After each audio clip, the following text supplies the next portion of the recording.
Saudi अरब में इतने बड़े बड़े जहाजों को इन ट्रकों पर लाद कर कहां ले जाया जा रहा है। सोशल मीडिया पर वीडियोस इतनी वायरल हैं और लोग परेशान हैं कि ये बोइंग 777 ER-200 मॉडल के जो तैयारे हैं, जिसमें बैक बकत 341 लोग बैठ सकते हैं एक एक जहाज में। ये इतने बड़े दो हैकल जहाज हैं। इनको इन ट्रक्स पर, जिनके नीचे जो है आपको 22 व्हीलर वो बड़े कंटेनर नजर नहीं आ रहे हैं। अगर आप इनके कंटेनर्स के टायरों की तादाद को गिनना शुरू करें तो ये तकरीबन कोई 70 से 75 कम से कम टायर्स लगे हैं इन पर। और इससे आगे एक बड़ा जो है वो हाइब्रिड किस्म का एक एक ट्रक है, उसको बांधा गया है, जो कि इसको खींचकर रेगिस्तानी इलाकों से, पहाड़ों से और मुख्तलिफ इलाकों से लेकर जाता हुआ सऊदी अरब की सड़कों पर घुमाया जा रहा है। और ये जो तैयारे हैं, इनकी तादाद भी एक नहीं, दो नहीं, बल्कि पूरी 3 है। तो जनाब, असल में मामला ये है कि ये 3 तैयारे हैं जो कि बोइंग 777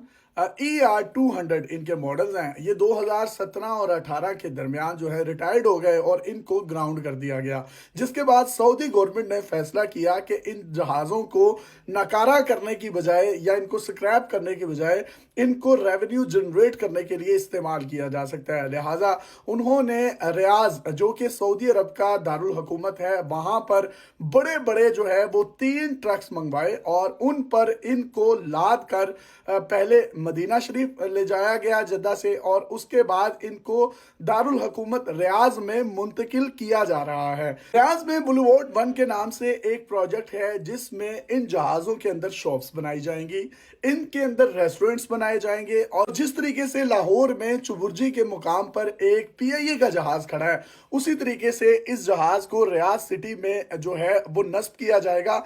और बच्चों के लिए इसके अंदर किड्स प्ले एरिया भी बनाए जाएंगे ताकि रेवेन्यू जनरेट हो सके। और ये तमाम का तमाम अमूर जो है वो जनरल एंटरटेनमेंट अथॉरिटी जो है वो अपनी निगरानी में कर रही है। अगर आप ये वीडियोस देखें तो उसमें आप देख सकते हैं कि किस तरीके से जोक तर जोक पूरे सऊदी अरब से शहरियों ने इन ट्रकों के ऊपर लादे हुए जहाज़ों को जब सड़कों पर जाते हुए देखा तो इर्द गिर्द वो इस्तकबाल के लिए खड़े हो गए।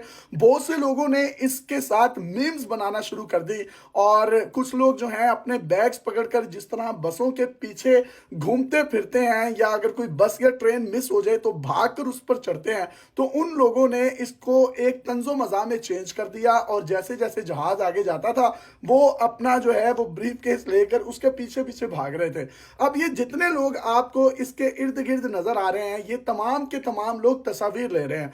एंटरटेनमेंट अथॉरिटी ने यह भी ऐलान किया कि जो इन जहाज़ों की सबसे खूबसूरत तस्वीर बनाकर सेंड करेगा और जिसकी सबसे बेस्ट तस्वीर होगी, उसको एक लग्जरी गाड़ी बतौर इनाम दी जाएगी। लोग जो हैं जोक दर जोक, फोटोग्राफर, इन्फ्लुएंसर्स इसके इर्द गिर्द सड़कों पर खड़े हैं, इसके साथ तस्वीर बना रहे हैं। कुछ लोग जो हैं अपने अपने सोशल मीडिया प्लेटफॉर्म्स पर इनको लगाकर ना सिर्फ इनको वायरल कर रहे हैं और गाड़ी को हासिल करने की एक दौड़ में लगे हुए हैं। कुछ पहाड़ी इलाके जो थे, वहां से जब ये गुजरे तो इतने बड़े जहाज को खींचना, और उसके बाद जिस तरीके से आप सॉल्ट रेंज पर या मोटरवे पर देखते हैं कि बड़े बड़े ट्रक्स जो हैं उनकी स्पीड ना होने के बराबर हो जाती है, तो इस ट्रक के आगे एक और ट्रक जो है वो लगाया गया, जो कि इन बोइंग 777 तैयारों को खींच रहे हैं, 2-2 ट्रक। उसके बाद इनको मंजिल मकसूद तक ले गए हैं। बहुत से लोग ये कह रहे हैं कि ये पाकिस्तानी ड्राइवर्स हैं जिन्होंने इतने बड़े जहाज को, जो कि ट्रिपल लेन सड़क है, और क्योंकि इसकी जो बॉडी है जहाज की वो भी काफी चौड़ी होती है, तो जिसकी वजह से वो 2 लेन्स को कहीं ना कहीं उसने कवर कर लिया हुआ था। तो ये बड़ा एक मुश्किल काम था, जिसमें सख्त सिक्योरिटी में इन पाकिस्तानी ड्राइवर्स ने इनको इनके मुतल्लिका मुकामात तक पहुंचाया है। अब ये तमाम बातें सोशल मीडिया पर चल रही हैं, लेकिन इसके बारे में कोई तस्दीक नहीं हो सकी कि ये वाकई कोई पाकिस्तानी ड्राइवर्स हैं या ये कोई लेबनान के ड्राइवर्स थे या इनका कोई ताल्लुक यमन से था। लेकिन ये जो कोई भी हैं ड्राइवर्स, ये भी खराज तहसीन के मुस्तहिक है। आपने अपनी ज़िंदगी में हवाओं में उड़ते हुए इन बड़े बड़े जहाज़ों को देखा था, लेकिन इनको अगर ट्रकों पर लाद कर एक जगह से दूसरी जगह मुंतकिल किया गया है, और इसके बाद इसमें रेस्टोरेंट्स बनाए जाएंगे, शॉप्स बनाई जाएंगी, बच्चों के लिए प्ले एरियाज बनाए जाएंगे। ये सोशल मीडिया पर वायरल इन वीडियोज़ और तस्वीर की हकीकत है, जो कि हम चाहते थे कि आप के सामने रखें। Thank you.